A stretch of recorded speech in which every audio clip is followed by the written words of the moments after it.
Бүгін термомикс пен жұмыртқасыз, майсыз лагман қамырын дайындайтын боламыз. Чашыға су, тұз, ұн қосып, 3 минут илеп аламыз.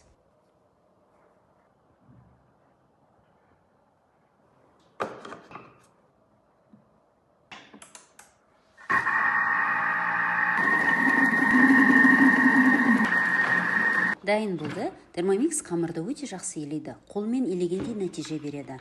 Чашыны төмен төңкеріп, видеода көрсеткендей, қамырдың бәрін жинап, тағы да біріктіріп аламыз. Қамырды пакетке салып, демалдыруға жібереміз жарты сағатқа. Уақыт өткен соң қамырды алып, сәл жайып,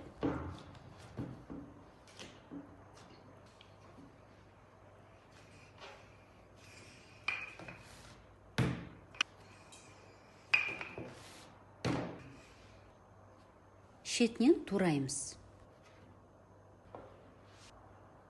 Үстінен май жағып, құрғап кетпеу үшін тағы да пакетке сала тұрамыз.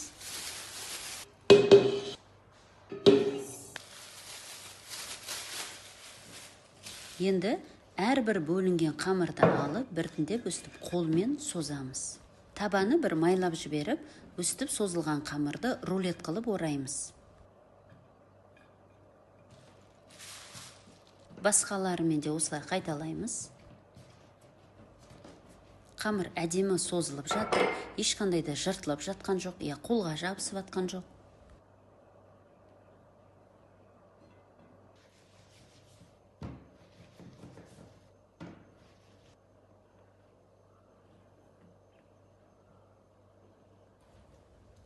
Тағы бір майлап жіберіп, кеуіп кетпес үшін бетін пакетпен жауып, енді әрбір лагманды алып, осылай қолмен әлдеде жұқартып жаямыз.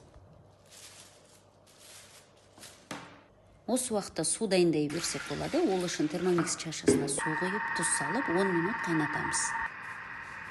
Су қайнаймын дегенше, әрбір лагманды алып, енді сәл-пәл жайып, үстел бетіне ұрамыз.